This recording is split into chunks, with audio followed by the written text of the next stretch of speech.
Tu dis oui à tout. On te demande un service. Tu n'as pas le temps. Tu es déjà débordé. Mais tu dis quoi? Oui. On te propose un projet. Tu n'en as pas envie. Ça ne t'intéresse pas. Mais tu dis quoi? Oui. Quelqu'un franchit tes limites, te manque de respect, abuse de ton temps. Et toi, qu'est-ce que tu fais? Rien. Tu laisses faire.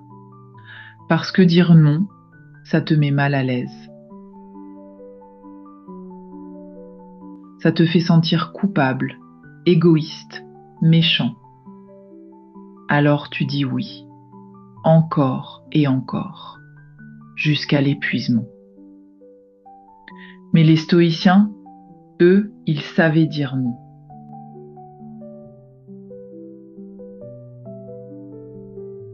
Sans culpabilité, sans excuse, sans hésitation. Parce qu'ils avaient compris quelque chose que tu ignores. Aujourd'hui, je vais te l'enseigner. Bienvenue au phare stoïque.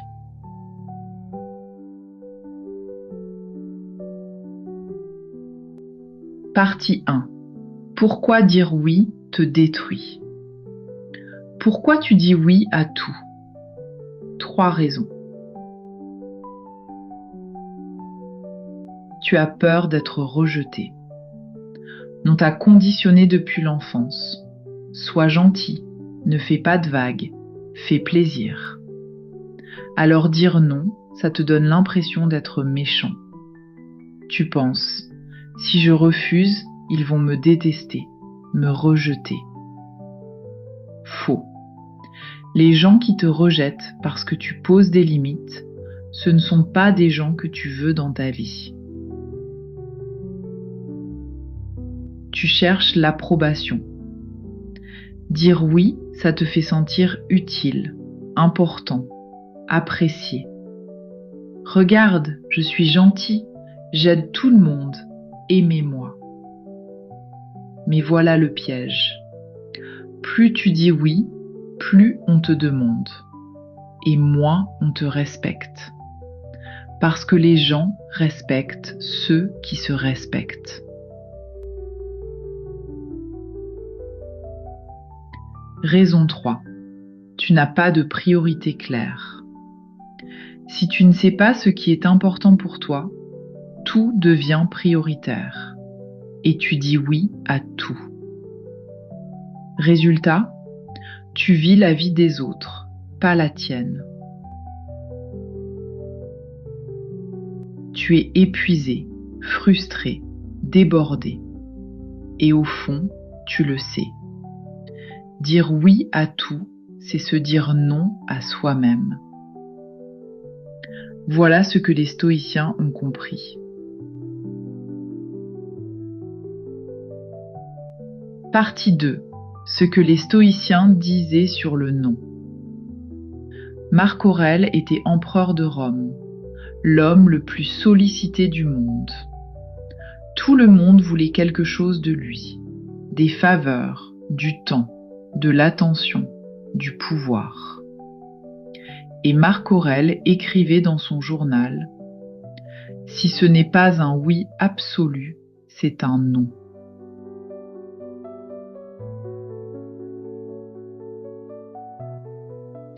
Lis ça encore. Si ce n'est pas un oui absolu, c'est un non. Ça veut dire quoi? Ça veut dire que si tu hésites, si tu te forces, si tu dis « bon, ok », sans conviction, c'est non. Les stoïciens ne gaspillaient pas leur temps, parce qu'ils savaient une chose fondamentale. Ton temps, c'est ta vie. Chaque minute donnée à quelque chose que tu n'as pas choisi, c'est une minute volée à toi-même. Épictète, ancien esclave devenu philosophe, disait « D'abord, sache ce que tu veux être. Ensuite, fais ce qu'il faut faire. » Autrement dit, définis tes priorités, puis protège-les. Et ça passe par dire non à tout le reste. Sénèque ajoutait « Nous sommes avares de notre argent, mais prodigues de notre temps. Pourtant, le temps est la seule chose dont l'avarice serait honorable. »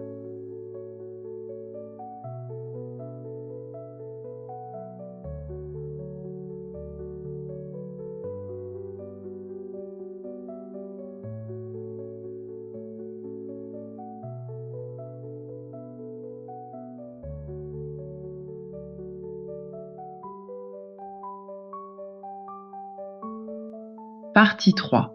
Les 5 principes stoïciens. Principe 1. Ton temps est sacré. Premier principe stoïcien, c'est « Traite ton temps comme sacré ».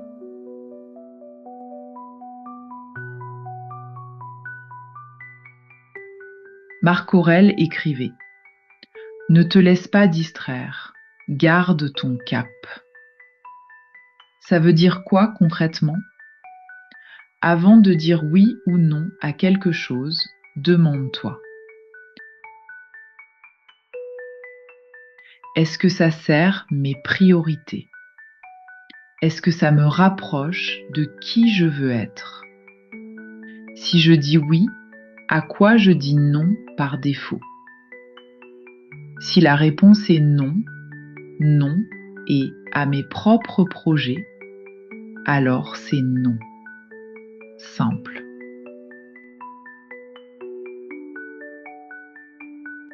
Principe 2. Non est une phrase complète.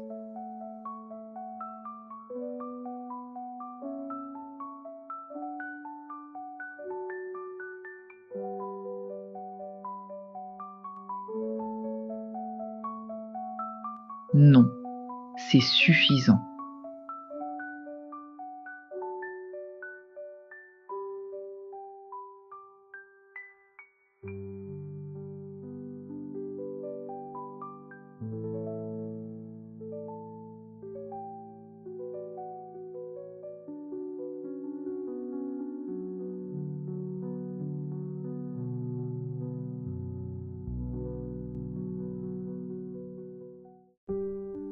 Principe 3.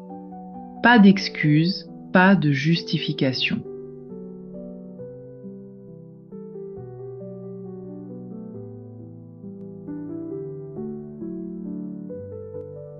Voilà ce que tu fais probablement.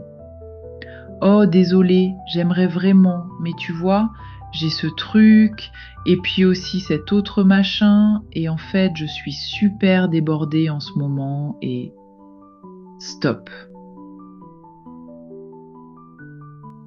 Tu te justifies parce que tu te sens coupable. Mais les stoïciens ne se sentaient pas coupables de protéger leur temps. Sénèque écrivait « Il vaut mieux être méprisé pour trop de prudence que ruiné par trop de confiance. » Autrement dit, assume ton non. Mieux vaut que quelqu'un soit déçu de ton refus